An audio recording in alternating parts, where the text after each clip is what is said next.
Welcome, welcome, welcome to Benchwarmers FC. It is wonderful to be here with you. I am Chaco. I am joined by Vishnu and Chiku. The World Cup is only 2 days old, and it has already given us 3 red cards. There was a commercial break that was disguised as a cooling break. A man in headgear looked up at the skies and cried at the Azteca, and we all cried with him. And the United States put 4 past Paraguay like it's such a normal, casual thing for them, which it is not. Here are the scores. Mexico beat South Africa 2-0. The opening game had more red cards than it had gold. South Korea, came from behind to beat Czechia 2-1 with a substitute scoring the winner. Canada drew 1-1 with Bosnia in Toronto. And then the USA, Mauricio Pochettino's United States of America, hammered Paraguay 4-1 in Los Angeles. And tonight we have Brazil versus Morocco, and we will be chatting about that soon. Welcome back to Benchwarmers FC. With me, as always, are 2 of the most handsome men I know. 2 men whose footballing knowledge is vast and wide, while their opinions range from very questionable to outright criminal. Vishnu, Chiku, gentlemen, happy opening weekend. It is wonderful to be here with you. How are you feeling? How are you enjoying the football so far? Feeling good so far, but I've not felt it come to me yet because Germany are yet to play. So unless and until that happens and I see a victory, I don't think it's going to start really up for me. So I'm a back burner. Chiku took 11 seconds. It took 11 seconds for Vishnu to mention Germany. Yeah. I think we like a swear jar, we can implement like a Germany jar for Dr. Shaq and Vishnu. So every time they mention Germany, they have to put in like 10 rupees, and we can fund our entire next 5 episodes with that money. And we only notice that they're putting in more and more money because Vishnu's car keeps downgrading. And the car we keep seeing. By the time the tournament ends, he's going to be joining us from skateboard. He's on a skateboard at the end. That I made out of plywood and a couple of rollers from some table. Yeah, very. That's handy, my future. Definitely. And how bright it is, Vishnu. Yeah. Chiku, how are you doing? Because you're in the sun, right? Without a roof. I'm doing great. I also haven't felt it yet because I haven't seen any Brazil or Portugal games yet. But I remember the 2010 World Cup and the opening game, the Sabalala goal. Like it ramped up everybody. Maybe because it was a Peter Drury commentary that played a part. But yeah, this year, maybe tonight, right? Tonight's game is going to ramp up the excitement for me. I say tonight, but it's early morning, 3:30 for us Indians. Yeah. Brazil, Morocco did play together. There was an international friendly, and October. Brazil was robbed of a victory. What do you think about that? And nothing much.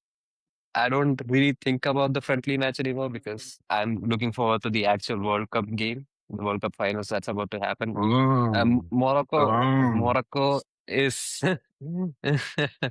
Morocco has had a good run. So the qualifiers undefeated, 31 games, I think. Brazil not really in good shape through the qualifiers, like 8 wins, 4 ties, and 6 losses. I really hope Carlo has cooked up something special so that, an early exit from Brazil would be devastating, and it would surprise everyone because they are considered the gods of the tournament. They're the favorites. They are considered, every tournament they are the favorites, but they. Yeah, you cannot call them an underdog. They have 5 cups to their name, so they'd never be an underdog. I never called them an underdog. That's what I said. I said that an early exit from them would be disappointing and surprising is what I said. Totally. Yeah. I think give Carlo a cup of coffee and his chewing gum game, and his a good eyebrows. A good stylist for his eyebrows, and everything's going to be fine. In that case, I'm going to jump in and call Brazil an underdog because You're right. We have thought of Brazil as being this incredible nation, the nation of football. They are the most footballing culture they are, and the football they play is so beautiful. But I Yeah. think it is telling that the biggest story that we know going into this World Cup is Brazil has one player that was supposed to be the greatest they had, and he's injury riddled, and we don't think he's going to make the starting lineup. Neymar is going to miss the first game, is what I heard.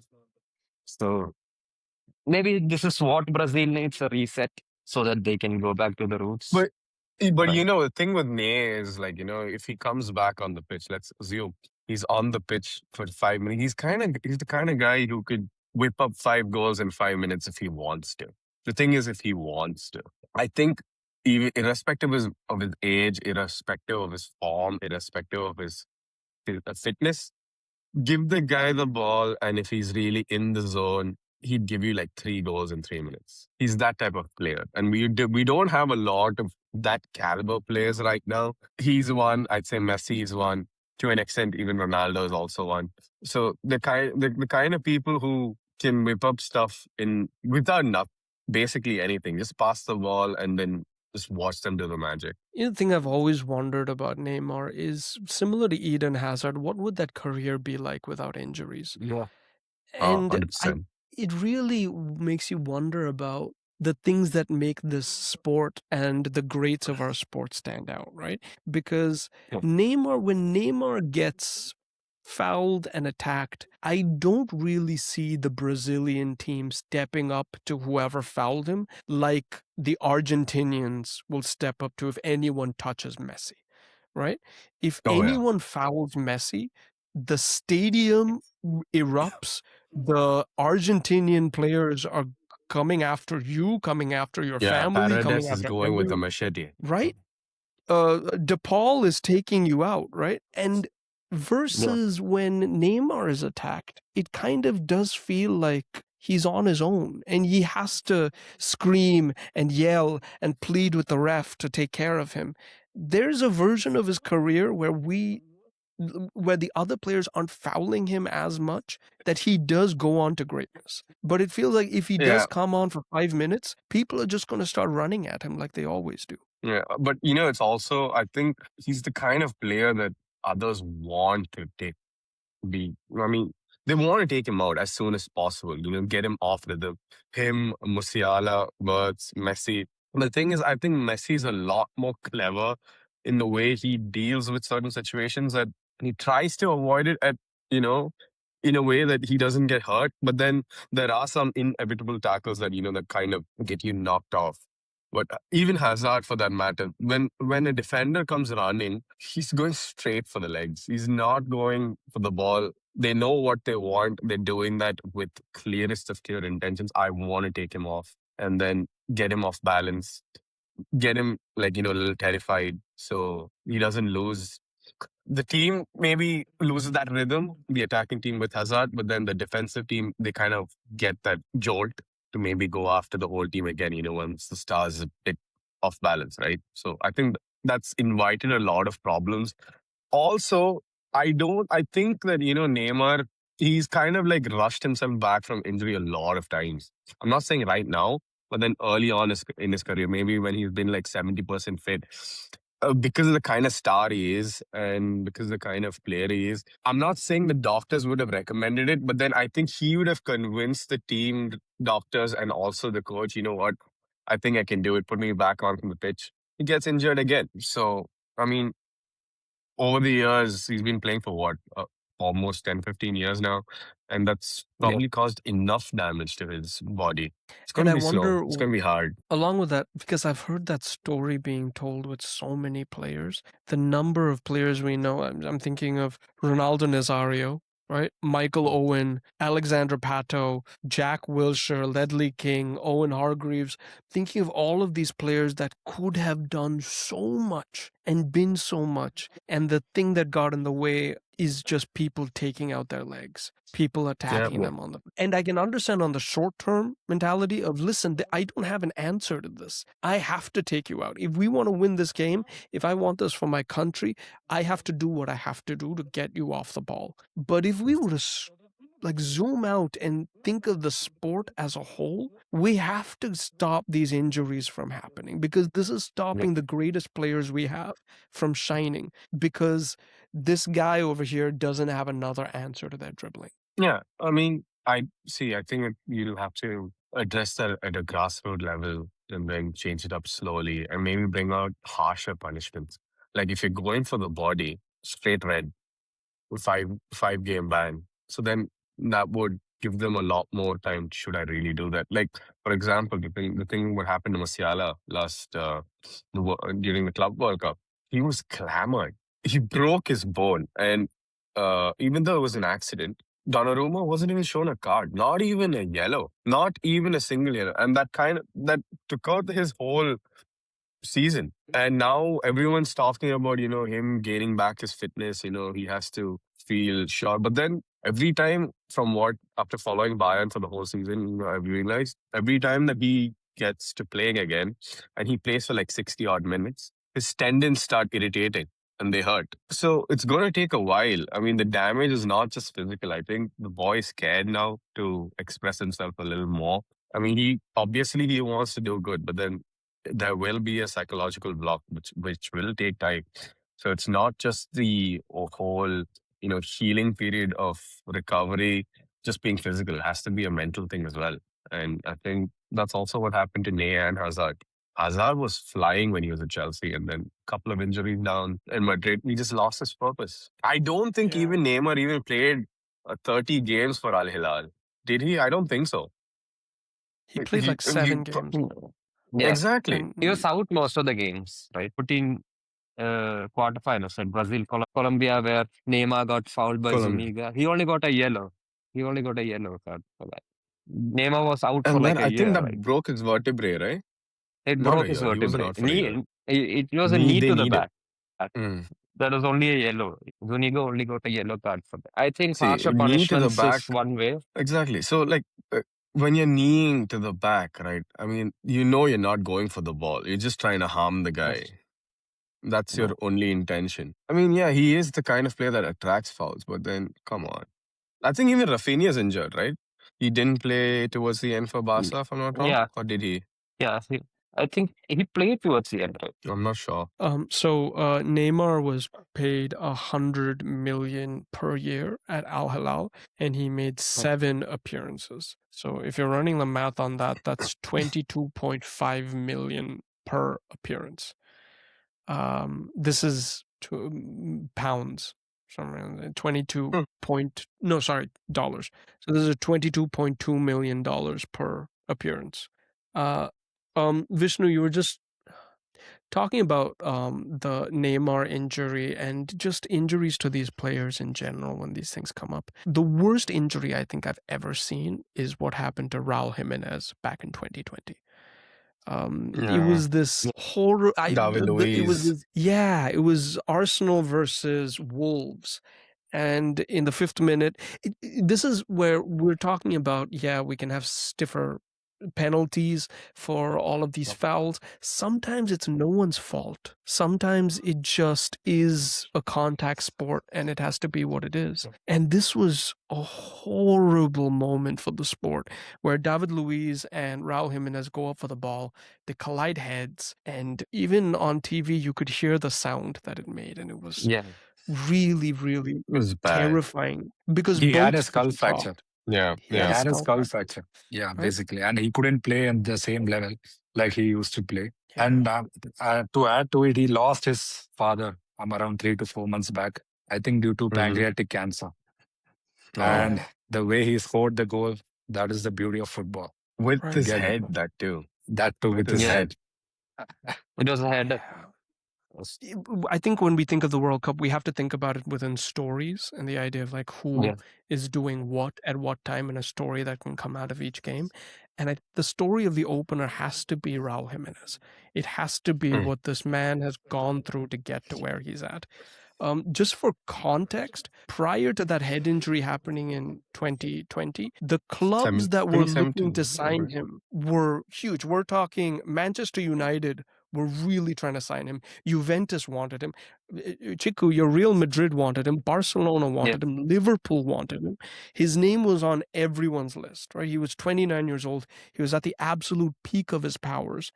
And then this injury happens, and he's out for 8 months. And he comes back a very different player, right? Not bad, but just not the same player that was scoring 26 goals a season, 27 goals a season. The goals just weren't flowing like they used to. And then that big move never came. And now this last season, he was at Fulham, and he kept his head down and he kept working. But the world kind of moves on, and younger strikers will take the spotlight.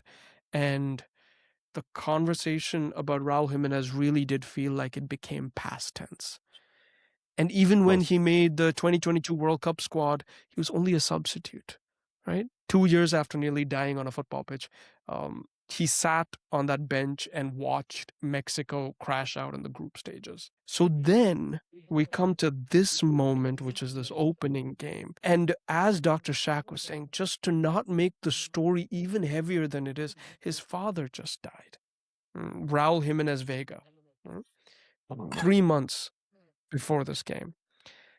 And if I may, imagine what's also on his heart, because Diogo Jota was his teammate and friend, right? So Diogo Jota. So everything is piling up. And then he hasn't scored for Mexico, I guess, in a World Cup. Yeah, I think he this is his hadn't. first goal. Yeah. This is his His first goal. First And to goal, score home that in turf. front of the Mexican fans, first World Cup, the first game, that is football. And That's why we and I love think it was the football. perfect moment. You know, it was perfect. The game was slowing down a bit. It was going nowhere. It felt like, it just fizzled out after a while. And then just to come back and do that, I mean, I think towards the end, the fans are also a little disgruntled with the way the team was playing. And then out of the blue, he comes in, he scores that header, puts it straight. What a cross, by the way. Beautiful cross. Yeah, beautiful. What a delivery. And then he connects it the best possible way. I don't think there's a goalkeeper in the world who would have stopped that. Even if he was probably like 7 feet, there's no way anyone's stopping that. And some keyboard warriors, they were like, why is he crying? He was crying, obviously, after the match. Why is he crying? It's just a 7-game tournament, whatever. But actually, they don't know the emotions running behind that goal. All right. So, Yeah. And when he scores, he looks up to the sky, because I'm sure his dad always dreamt of seeing his son score at the World Cup. And he's crying because his dad is not there to see it. But in his place are 80,000 people screaming and crying along with him. Yeah. This is the beautiful game, right?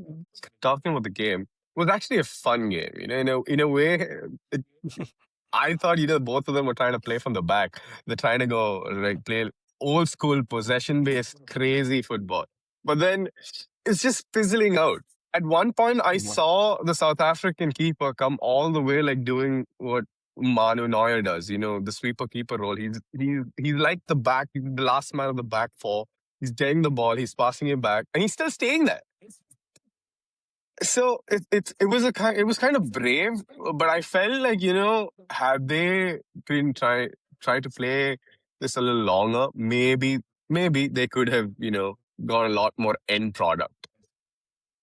It was going end to end, but at both ends, it was just it just fizzled out. It fizzled out. Like, I think Mexico had one of the best passing routines. I mean, they did like a proper triangulate passing. So they bypassed the South African press.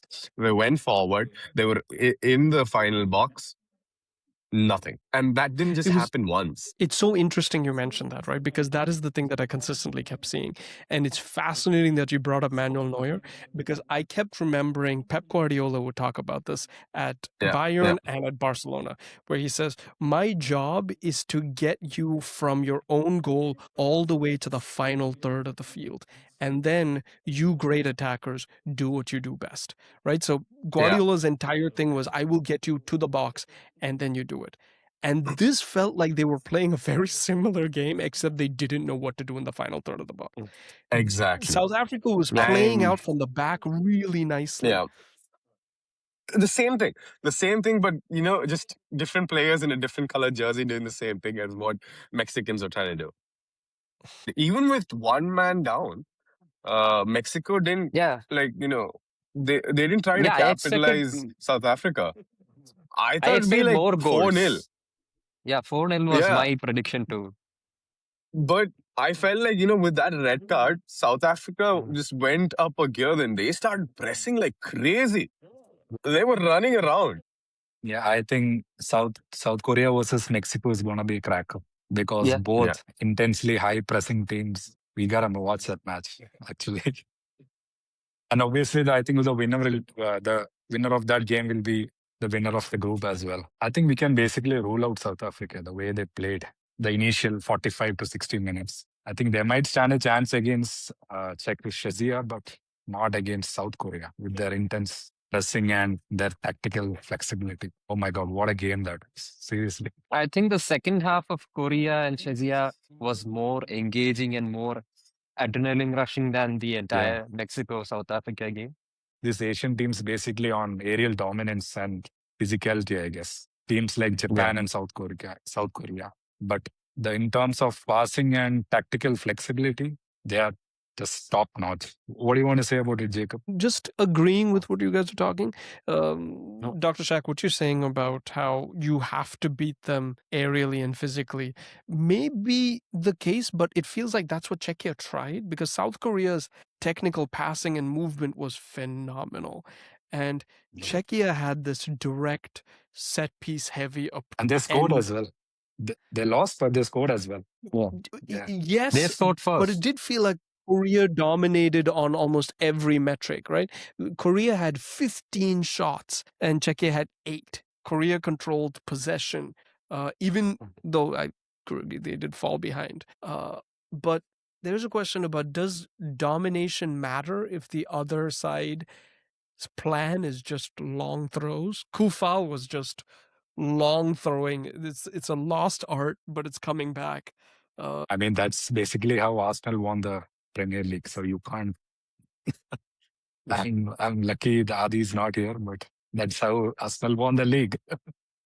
But yeah, if your game is not solely based on possession style and tactical flexibility, but your strength is your long throws, corners, set pieces, and with the amount of height they had in the squad, obviously you resort to that. You sit back and defend, you absorb the pressure, you counter, get the corner, and you score the header. Bang.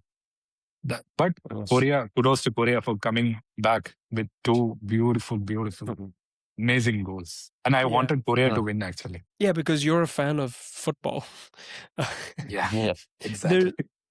We are in this time where we have to wonder about what the game is, if set pieces for some reason aren't considered part of the game, right? When a team primarily scores via set piece, most of the football purists go, I don't know if that really counts. And Czechia is a huge example of that, because they scored the most set piece goals, more than any other team in European qualifying.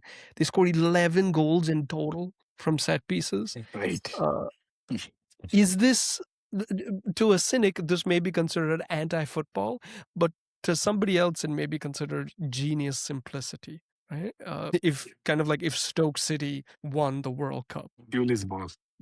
Yeah, but the one good thing which the FIFA has done is that they have taken out the 5-second, they have taken in the 5-second rule, wherein if you exceed the 5 seconds to take in a throw, that means the opposite team gets a throw. That's a good thing, because we have seen the last Premier League, the players, they used to just jog around, take the ball, take the towel, right off, go back, especially if they are in the lead. So it's a good thing this rule has come up. And the next Premier League as well, I think they're planning to reintroduce this rule as well. So that's a good thing it has come up. Yeah, very well said. There was a lot of conversation about what exactly you're going to do to stop time wasting. They wanted to, instead of Okay. 90 minutes, maybe put 60 minutes on the clock, but pause the clock every time the ball went out. This feels like a great idea to just keep the Yeah. match going and going and going. That being said, how do we feel about these water breaks? How do we feel about the fact that right in the middle of a half, the game is going to stop? Is it And of course, is this the America. NFLization of FIFA, the World Cup? Maybe exactly. It's in America. So also just for context for all of this, right? The water break was started, but it really became popular recently because the Premier League, for example, has started giving breaks to the Muslim players so that Yeah. especially during Ramadan, when they can break their fast, they're not completely just going off on an empty tank. They can actually drink some water, they can have a little bit of juice, whatever they need to maybe get it to the end of the game. So what it started off was a beautiful, beautiful thing. And now it has become so commercialized. I don't know how to feel about it. I don't know if I'm being a sore spot for being like, no, we should just be watching the players drink the water, drink it, drink the water, or if we should just say like, listen, it is what it has to be, and then maybe this is going to mean that football becomes more serious in America because yeah, we're going to have ad breaks in the middle, and it's instead going to be like 22.5 minute four halves. When you mentioned ad breaks, right? You know Todd Bowley, right? The owners of Chelsea. Chelsea. He Yeah. he mentioned that we should bring the whole NFL. I think the break. What's the break called in the NFL? I forgot. Halftime show. Halftime show. Halftime Halftime. show. Yeah, halftime show to the football scene, and he wants to start it with the Premier League. I think It's he should stick incredible to because Chelsea, I guess, I and think he not should just stick to bring baseball such and foolish NFL. conversations. Yeah. it's sometimes surprising to me how wrong certain people can be. Because if you believe in socialism, we should all be wrong an equal amount of time. But it does feel Yeah. like some people have cornered the market on wrong opinions. And Todd Bowley is CEO of that market. Yeah. No, I think he's founder. Do you Uh, remember? Do you guys remember the last Premier League? I think there was a match between Manchester City and Bournemouth, I think. And when it was Ramadan time, and when there was a fasting break for players like Cherki and Red Nate Nouri, the Bournemouth fans were absolutely booing the shit out of them because of the drinking break. And I think it was Bournemouth, if I'm not wrong. But there was a lot of controversy after that. Like, we need to respect the religion, we need to respect all these things. And there were a lot of people against it and a lot of people for it. But good thing it died out at that time itself, once the Ramadan was over. And now we're here again, we are with the water breaks in both halves. Has been there even earlier. Even the 2022 World Cup, the water breaks is there. Like, I just want to say that, but we've been used to it, right? IPL, cricket, all that. I think at least Indians, have been used to it for a long, long time. Even in between overs, we have commercial breaks. In between, Oh. balls, we have a commercial breaks. So I think for us, I don't think this is a new norm. But I think for Europeans, it is. Yeah, that's very well said, Vishnu. Does anyone have anything you want to touch on? Vishnu, do you have anything to add on the South Korean team, on how they played? Yeah, I don't have a lot, but I do want to mention this one person, in the back line who has not played a lot this season, but has been really solid, really commanding and towering performance for South Korea, and that was Kim Min-jae. He was fast, he was solid, he was communicating well, he was distributing the ball really well. I think he had a pass accuracy of 93%. I mean, I know it could be even sideways passes, but then that's still really solid, given that he hadn't played a lot and for Bayern with Upamecano and Ta being in front of him. But kudos to him for doing what really needed to be done at the biggest stage of them all. Kim Min-jae is such a wonderful talent. And can I just say, Yeah. the second we were like, you guys cannot talk about Germany anymore, Vishnu will pivot You're into talking Bayern about Munich. Bayern. So this, We have to Yeah, I bring can in the mention jar, that man. for The jar Mexico. is jar is fundamental. We have to. Yeah. We'll be rich, Chaco.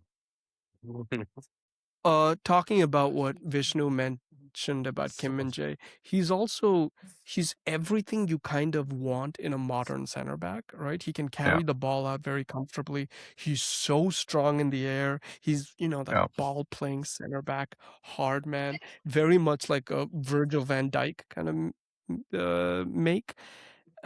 And essentially, he's the reason that South Korea, which is a technically passing team, can play out from the defense rather than just lumping it forward. True. Alongside Son, I think Kim Min Jae, the two of them are the best players in the squad. True. There's also Kwang In Lee of PSG. He's young, and I think he's playing on the right. I'm not really sure, but he's also pretty good. They do have a lot of talented players. Hopefully, they get to go to the later stages, and we have two Asian teams fighting it out towards the end.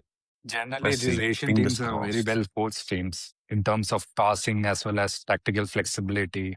They are really coached teams, very good coached teams. I would not only Japan say as well well as coached. South Korea. I would also say well disciplined teams. Discipline, of course. You always associate discipline with Japan. Yeah, I think the discipline aspect comes first, and then that kind of gets them into that coaching or tacticalness,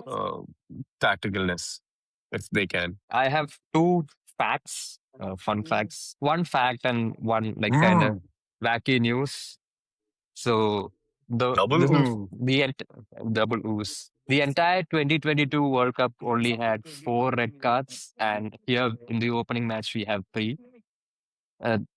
Any other World Cup match with more red cards is 2006 Netherlands versus Portugal, which had 4 red cards in that match. So, and one of them was There are after still the double game the ended. games to So, go. yeah. And another wacky news is in Kansas City, the England team's training kits have been stolen by the American people. So, Not surprised. Yeah, a group of Indians can be like, "Hey, England, how does it feel to have your stuff stolen from you?" Exactly. Now you know how it feels. I mean, so look at it. So everyone will be like, it's coming home, but not everything is coming back home. The kits are gone, the balls are gone, the equipments are gone. It was stolen from the transportation vehicle. Oh, So they damn. broke into the van and they took it. So I want to ask the three of you one question, and I need to get your answers. So it's a fact. There is this one team which hasn't lost a 90-minute game of football since the 2006 World Cup, even in the knockouts. Can you guess which that team is? Italy. Who hasn't lost a 90-minute game of football playing in the World Cup, not out of the World Cup, playing in the World Italy. Cup for 90 minutes. Italy. Yeah, but they were not in the World Cup for 2022. Yeah. You said the last time they That's lost what was I thought, playing in the World 2006, Cup. right? Oh. Yeah, but 2022, they were not in the World Cup. Netherlands. Yeah. Any wild guesses? Yeah, Netherlands? exactly. Oh, because Netherlands the haven't penalties. lost a game. Yeah. Their game always goes into the penalties. I Extra think time or 2006 penalties. they lost to Portugal. 2010 I don't remember. 2014 they lost to Germany, I guess. No, they lost to And, Argentina. Argentina, yeah, and 2022 as well. They lost to Argentina. No, That 2010 was they a lost to really Spain, shocking right? fact for They me. were in the finals, right? 2010. Just ET, Netherlands. extra time, extra 2014 they lost to Argentina. 2014 What they about lost to 18 though? Argentina. 18, I don't think they qualified. Oh, they were not there, I guess. They didn't qualify. Okay. Robin and Schneider was super disappointed. I remember they didn't qualify. So, Chaco, how was it for you? What do you have to say about the US and Paraguay game? What do you have to say about Pochettino? And I read on a post today that before the game, Trump called Pochettino up and said, we have the coach. He knows we have the boys. And he's like, bring it home, son. What do you have to say about that? I'm interested to know what you think. And I got one more question too for Chaco. Should the Europeans be worried about the Americans for the first game? Oh, With so pure solid domination. question. Let me know your thoughts. I think this last game tells you more about Paraguay than it does about the United States. Yeah. If I was to think about this US team, it kind of feels like I want you to think back prior to the Iron Man movie and remember what the Avengers was, right?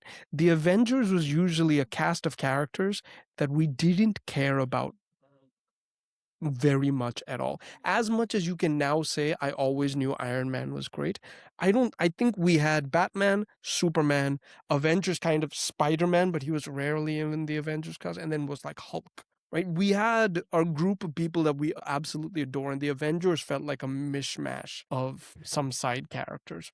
And that's kind of what the US feels like right now. We have players that are fine.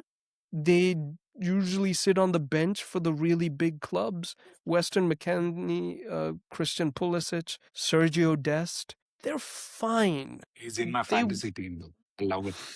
That's okay. Oh, good to know. Serginho Dest was very good in this last game.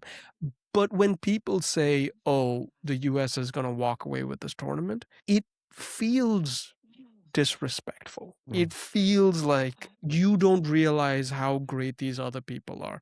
Every time you call Christian Pulisic the LeBron James of soccer, something in the rest of the world dies because you do hear this American narcissism. And so I was ready for this first game to be like, the tiny nation of Paraguay is going to put us in our place. And then we romp them 4-1. So I am kind of in this place like, is this American exceptionalism? Is it going to just keep being this? Or is Paraguay just that club that country that the rest of the nations are just going to push up that goal difference against? I mean, they beat Argentina and Brazil in qualifiers, I guess. Paraguay. I saw it somewhere. So I think maybe the US domination was totally great. But I think the next game is against Turkey. We'll see how dominant they truly are in that game. I think beating Paraguay isn't like that big of a measure. I know they beat Brazil and Argentina, but it will depend on how they perform against Turkey and Australia. So whatever the US men's team does, they'll have to once they get to the knockouts, they have to step up against the big boys of Europe or even South America. And I don't think they are yet of a caliber to, cause a major upset. I mean, I don't know if you guys disagree, but I No, don't I don't think. Why disagree with was you there. Pulisic subbed at halftime, though? Was he injured again? Yeah. So Christian Pulisic got a kick, I think, to the calf. And they're being very, very careful with him. Again, Dr. Shaq, before you came, we were having this entire conversation about injuries and how injuries really can completely meander a player's career and destroy the trajectory. And Christian Pulisic is one of those that this is going to be a long tournament. And they're trying to be as careful with him as possible because when he's not on the field, it just doesn't flow as well as it should. I want to say something about the game. You know, the person who scored the last goal, Fiorena, he wasn't in the squad or he had some issues with the previous coach during the last World Cup. What do you have to say about that, Jacob? Would you consider it like, his comeback or like something like, redemption? Is that a redemption now? This one game. Yeah, I mean, still, biggest stage of them all, right? Agreed. So here's the thing. I think to understand Gio Reyna perfectly, we kind of have to zoom back a little bit, right? He is American footballing royalty. His story has many layers. His father, Claudio, earned Yeah. over 100 caps for the United States. He went to like 4 World Cups. And where he did well, he was named a player, part of the team of the tournament. And Gio Reyna, if you think about it, he did it the right way. He followed Christian Pulisic's path to Borussia Dortmund. I'm sure that may be where Vishnu actually knows him from the Bundesliga. And it looked like it was all made for him because he was great. I remember Erling Haaland calling him the American dream, right? American dream, yeah. Gio Reyna looked like the next best thing. And what seems to be the theme of this podcast, injuries ruined him. He missed almost an entire season and struggled for consistent game time. And he had where I really saw him play was a loan spell at Nottingham Forest, and then they moved him to Borussia Mönchengladbach, where he's now finding his feet again. But it does feel like we're looking at a young man who's almost like halfway through his career, and the kid is 23 years old. Right? He's so young and he still hasn't fulfilled that promise that maybe we had too lofty of expectations for him, too lofty of expectations for Christian Pulisic, where it should be studied what exactly Borussia Dortmund does to its players, because there are people that thrive within that system that the second they leave, everything collapses. You have Jadon Sancho, you have Pulisic. Bellingham has done great the season after, but after that has struggled. There's something that Dortmund does that seems to really help young players in a big way. And now at 23, Gio Reyna's kind of finding his way back. And he scored. He makes the Reynas and the Berhalters like two father-son World Cup duos in one game. What you're saying, Vishnu, it's a start, right?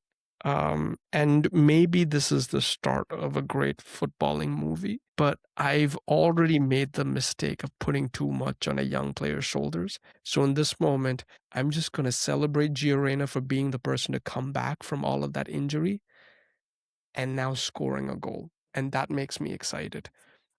But I'm not going to hold my breath and expect him to carry this team through to a semifinal. True. That's good. That's good enough. Chiku, do you have anything you'd like to touch on before we go on? Vishnu, do you have something you want to talk about? Dr. Shaq, anything? Me, nothing else other than the upcoming Brazil-Morocco game. Yeah, that's what I was going to ask. What's your prediction for tonight's 3:30 game? 3:30 game, Brazil versus Morocco. To be a really, really tight match, hopefully. And I think it's 2-1 Brazil is my prediction right now. I think it's 2-2. Brazil 2, Morocco 2. I also think it's going to be a draw, and because Morocco have been on an upward streak ever since the 2022 World Cup, or even before that. They have not. I've not seen a low point. Yeah, the way the AFCON was conducted was terrible, but even then they were in the finals. Okay, and they qualified with one really good run for the World Cup. So I'm not going to say it's going to be an easy win for uh, Brazil, or I really see it as a difficult challenge for Brazil, especially with Hakimi.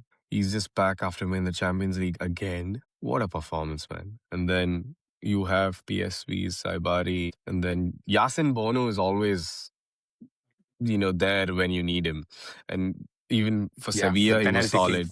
Yeah, I mean, there's something about these guys when they put on the national shirt. They just go, okay, yeah, they channel their inner Lev Yashins, and yeah, they're The same here to applies for break. Argentina as well. Yeah, I mean, I don't really rate their players, but once they are under Scaloni with that Argentina jersey playing for Messi, it's totally different ball game. And another thing exactly. which I want to add is, I think talking about favorites, the people, they don't rate Brazil as much as how they rate the other teams like France, Spain, or something. So, Chiku, I wanted to ask you, how highly do you rate Brazil's chances in this World Cup? Yeah, so I think we talked about this before. It's the first World Cup since I started watching that Brazil are on the clear favorites, right?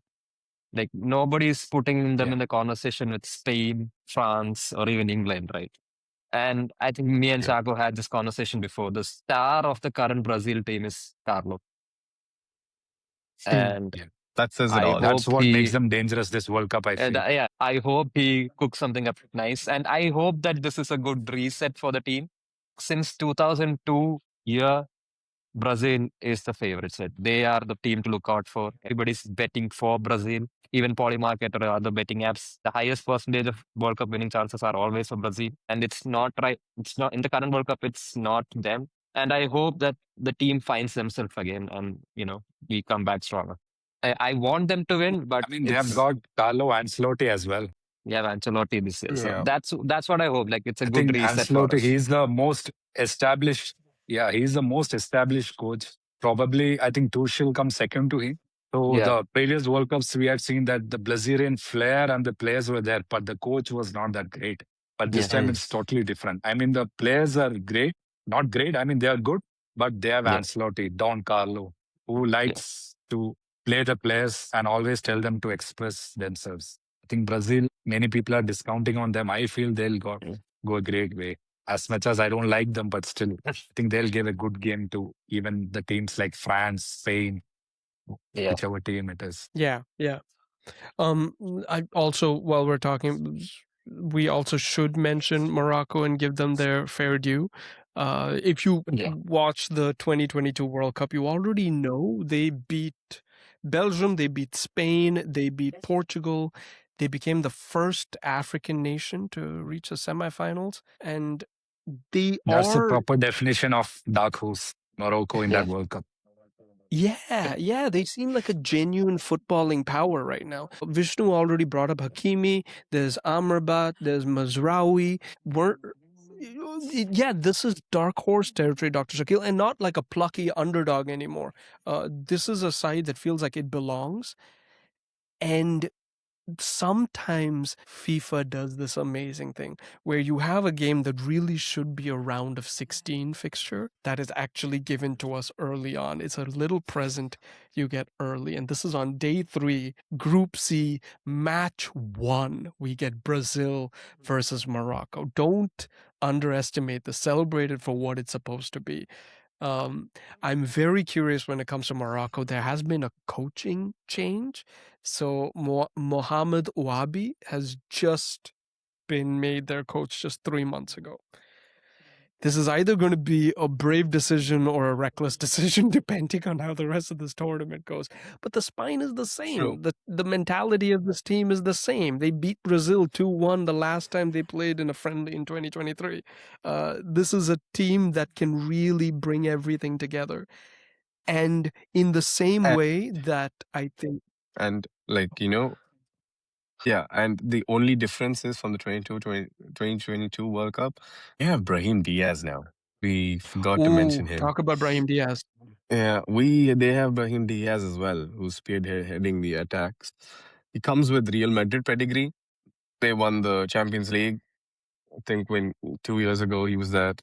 So he knows even more what to do or how these high crunch games are.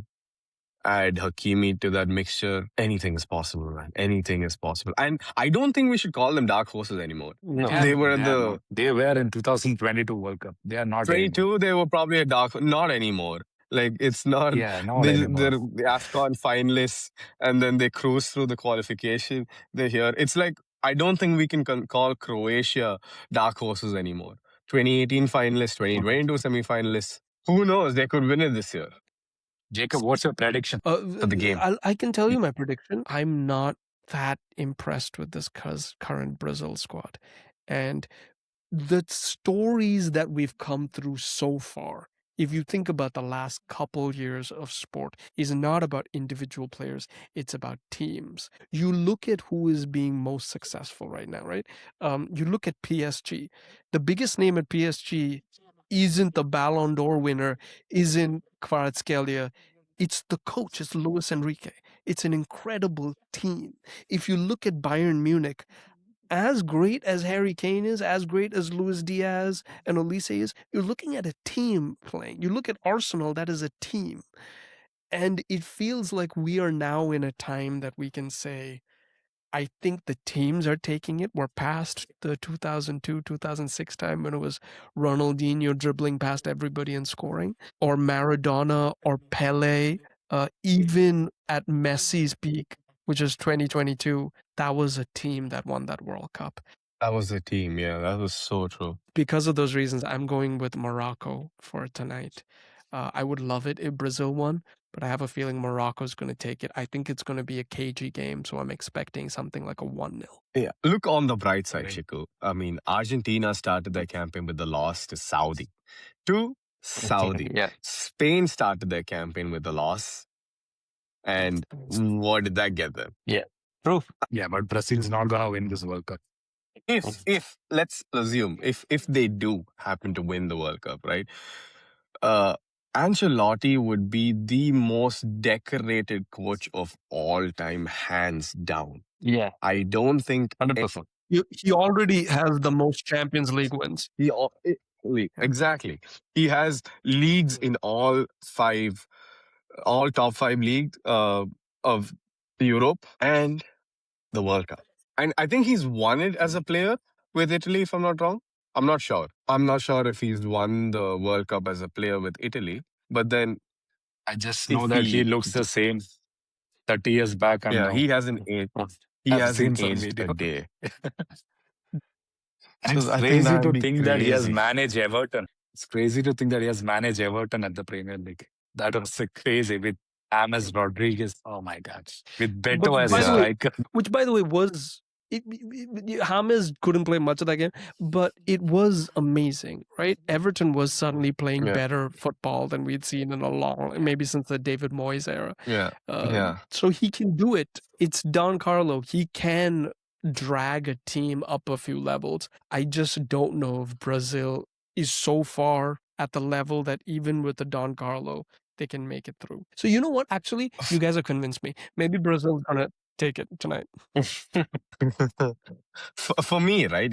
I Who's feel gonna like play Brazil's striker? reboot after No, I'm asking who's going to play the striker. Is it Cunha or Igo Thiago? I think Thiago is I going think to Thiago. sub in for Neymar. You guys think Yeah, it was Thiago over one thing. Cunha? Really? Wow. Yeah. I think I I mean, heard Cunha is not I the read out and somewhere. out striker, but Thiago is. I mean, you don't rate him as a striker. You may not rate him, but the way he bullies defenders and with the way he drags defenders so that Vinicius and Rafinha can go through, maybe Don Carlo prefers him over Matheus Cunha.